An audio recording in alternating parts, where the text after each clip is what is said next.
अनदेखी अनसुनी कहानियों में आज की कहानी है आत्मसम्मान। इससे पहले कि मैं कहानी शुरू करूं, आप मेरे चैनल को लाइक कीजिए, सब्सक्राइब कीजिए और बेल आइकन दबाना मत भूलिएगा। यदि आपको मेरी कहानी पसंद आए तो कृपया कर उसे आगे शेयर कीजिए ताकि मुझे प्रोत्साहन मिल सके। मेरे पड़ोस में ही रमेश नाम का लड़का रहता था। आज सुबह ही वह गांव से शादी कर कर आया था। उसकी नई नवेली दुल्हन कोई 18-19 साल की थी। पतली दुबली थी, सुंदर भी थी। सारा मोहल्ला उसे देख रहा था और मुबारकबाद दे रहा था। रमेश 5 साल हो गए थे हम सबके बीच में रहते हुए। वो किराए पर रहता था और एक कंपनी में अकाउंटेंट था। अक्सर वो मेरे घर आता अपनी नई नवेली दुल्हन के साथ और कहता, आंटी, आरती को कुछ सिखाया करो। ये तो गांव से आई है, इसे दिल्ली का कहाँ पता है कि कैसे रहना है। इसीलिए मैं उसे हर समय घर में रहने को कहता हूँ और सिर्फ मोहल्ले में आप ही के पास आने की उसे इजाजत है। मैं हंस देती, लेकिन उसकी ये बात कहीं ना कहीं मेरे मन में घर कर गई। मैं और मेरे पति यहाँ सालों से रहते थे। हमारे दोनों बच्चे विदेशों में सेटल थे। हम दोनों अकेले थे और मेरे पति रिटायर हो चुके थे। आरती आ जाती तो हमारा मन लग जाता। धीरे धीरे मैं आरती को समझ गई थी कि वो एक समझदार और तेज लड़की है, लेकिन गांव की होने के कारण उसे दिल्ली में रहने का और उसके हिसाब से चलने का अभी कुछ भी पता नहीं है। इसलिए मैंने सोचा कि क्यों ना मैं ही इसकी मदद करूं। मुझे पता लगा कि उसने सिर्फ 12वीं गांव में की है। मैंने अपने पति को कहकर उसका आगे एडमिशन करवा दिया। अक्सर मैं देखती कि हफ्ते 2 हफ्ते बाद उसके शरीर पे जगह जगह चोटों के निशान होते। वो मुंह से तो कुछ नहीं बोलती थी, परंतु उसका चेहरा बता देता था कि फिर रमेश ने उसे पीटा है। मैं भी ज़्यादा नहीं खोदती थी कि क्या हुआ। मैंने देखा वो अक्सर मेरे घर में आकर YouTube की वीडियो देख देख कर मेरे लिए अच्छे अच्छे खाने बनाती थी और खुश रहती थी। रमेश तो सुबह 8 बजे जाता और रात को 12 बजे के बाद ही आता, वो भी शराब के नशे में धुत। इस सब से खुश होकर मैंने उसे कुछ और खाने बनाने सिखाए, जैसे पिज़्ज़ा, बर्गर। उसने बहुत जल्दी से सीख लिए। मैंने सोचा क्यों ना इसे पास ही के कुकिंग इंस्टीट्यूट में दाखिला दिलवा दूँ। मैंने अपने पति से बात की। वो कहते इससे अच्छा और क्या होगा, वहाँ इसे इटालियन, चाइनीज़ सभी तो बनाना सिखा देंगे। मैंने यही किया। आरती से पूछा तो वो तो खुशी से उछल पड़ी। पढ़ाई भी उसे हमने पत्राचार से शुरू करवाई थी ताकि वो ग्रेजुएशन कर सके। अब वो कुकिंग क्लास से भी दोपहर को लेने लगी, लेकिन वो बहुत हिम्मत वाली थी। 1 साल के अंदर ही उसकी गोद में एक बिटिया आ गई। वो उसे भी तो संभालती ही, साथ में ये सब काम भी करती और अपने अंकल से पढ़ाई भी करती। रमेश उसका बिल्कुल ध्यान नहीं रखता था। मैंने कहा चलो अच्छा है। अब जब वो सब खाना सीख गई तो मैंने ज़ोमैटो की सर्विस लगवा दी। बाकी काम उसने खुद ही कर लिया। ऑनलाइन वो अपना सामान बनाकर बेचती। ये सब काम वो मेरे घर में ही मेरी मॉडर्न किचन में कर लेती थी। मैंने भी कभी कुछ नहीं कहा। 3 साल में 2 बच्चे उसके हो गए और उसकी ज़िंदगी रमेश की तरफ से नरक होती गई। उसने ये सब बड़ी हिम्मत से सहा और अपनी ग्रेजुएशन के साथ-साथ अपना काम भी चलाने लगी। अब तो उसने एक लड़की भी रख ली थी, जो उसकी हेल्प करती थी। एक दिन वो बहुत उदास थी। कहती, आंटी अब मैं सब कुछ रमेश को बता दूंगी। हमारी सालगिरह है 2 दिन बाद। मैं उसे सरप्राइज दूंगी, एक नहीं 3-3। जब उसे पता लगेगा कि मैं अपना बिजनेस चलाती हूँ, मैं ग्रेजुएट हो गई हूँ, और तो और इन 3 सालों में आपकी मदद से मैंने सामने वाला प्लाट ले लिया है 100 गज का।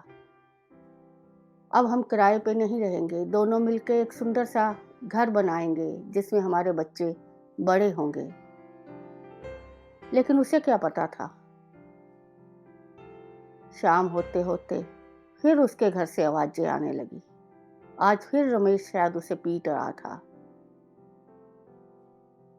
मैं चुपचाप उस सर्द रात में ये सब सुनते हुए अपने बिस्तर में कब सो गई मुझे मालूम ही नहीं पड़ा। सुबह उठी तो मोहल्ले वालों ने बताया कि रात को फिर आरती बाहर थी अपने बच्चों के साथ और सारी रात रोती रही। सुबह रमेश उसे बिना देखे ही निकल गया। अरे, मैंने सोचा आज तो उसकी सालगिरह है। लेकिन आरती आज मेरे पास आई तो कहती, आंटी आज मैं कोई काम नहीं करूंगी, आज मैं रमेश के लिए अच्छे अच्छे खाने बनाऊंगी। हमारी सालगिरह है। उसने मेरे पांव छुए। मैंने उसे आशीर्वाद दिया सुखी रहने का।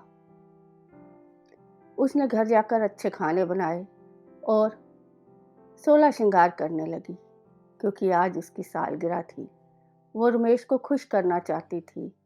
वो चाहती थी जब रमेश को वो सारे गिफ्ट दे, सारी खबर दे कि उसने आज तक क्या किया है, तो रमेश की खुशी का वो एक चेहरा वो देखना चाहती थी। वो पल महसूस करना चाहती थी कि उसने भी कुछ किया है, उसकी भी तारीफ करेगा रमेश। वो ऐसे ही सपनों में खोई थी कि अचानक गली में शोर हुआ। मैंने भी बाहर निकलकर देखा। अरे, ये क्या? रमेश एक नई नवेली दुल्हन के साथ घर के दरवाजे पे खड़ा था। गले में उसके हार था। मैं कहा, ये क्या, रमेश ने दूसरी शादी कर ली? मैं तो जैसे अपने दरवाजे पे ही अटक गई। आरती ने जब ये सुना तो उसकी एक चलाने की आवाज आई, रमेश, ये सब क्या है? रमेश ने उसे कहा, चलाने की जरूरत नहीं है बेवकूफ औरत, ये अब मेरी पत्नी है चारू, और तुम अपना सारा सामान और ये जो तुम्हारे ये बच्चे हैं इनको उठाओ और सामने के स्टोर में जाके रहने लग जाओ। बेडरूम में मैं और चारू रहेंगे। ये मेरे साथ ही काम करती है। इतना सुनना था, आरती का हाथ उठा, एक जोरदार तमाचा उसने रमेश के गले पे गाल पे जड़ दिया और उसकी आंखों में कोई आंसू नहीं था। उसका चेहरा तमतमा रहा था। रमेश 2 कदम पीछे गिरता गिरता बचा। उसने कहा कि तुमने अपनी मर्जी से यह सब किया है।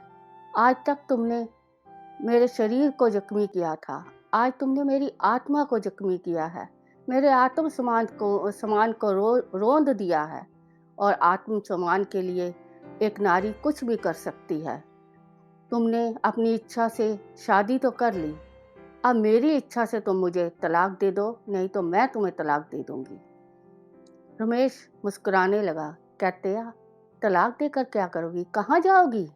कौन है उस गांव में जहां तुम्हें कोई स्वीकार नहीं करेगा पति के बिना?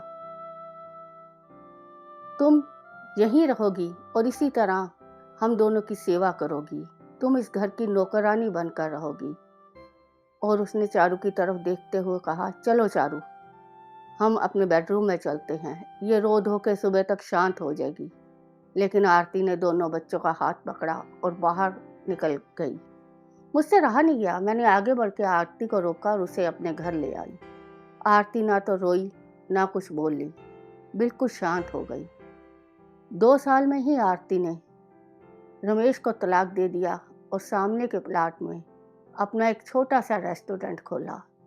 उसके ऊपर उसने 2 कमरों का एक सुंदर सा मकान बनाया ताकि उसमें अपने बच्चों के साथ रह सके। उसके बाद कई बार रमेश उसके पास आया, लेकिन उसने उसकी एक नहीं सुनी। कुछ समय बाद रमेश के मालिक मकान ने उससे मकान खाली करवा लिया। वो दोनों मियाँ बीबी सिर नीचे झुकाए गली से चले गए। आज इस बात को 10 साल हो गए हैं। आरती अपना रेस्टोरेंट चलाती है और अपने बच्चों का पालन पोषण कर रही है, लेकिन वो फिर भी दिन में एक बार मेरे पास आना नहीं भूलती है और उसके बच्चे तो हमें नाना नानी कहते हुए थकते ही नहीं हैं। ये सच्चाई ही तो है। हम लोग बुजुर्ग हो जाते हैं, रिटायर हो जाते हैं, हमारा शरीर नहीं चलता, हम सोचते हैं कि अब हम किसी काम के नहीं हैं और हार जाते हैं। लेकिन हम ये भूल जाते हैं कि इतने लंबे जीवन में हमने बहुत से अनुभव लिए हैं। यदि हम कोशिश करें तो अपने आसपास किसी एक की हाथ नहीं, उँगली सिर्फ पकड़कर उसे आगे बढ़ा सकते हैं, क्योंकि आज के युवाओं को नहीं मालूम है कि उनमें पर कोई गुण है। प्रत्येक व्यक्ति में कोई गुण होता है, वो हार जाते हैं। यदि आप भी ऐसा सोचते हैं तो अपने आसपास देखिए, बहुत सारी आरतियाँ होंगी।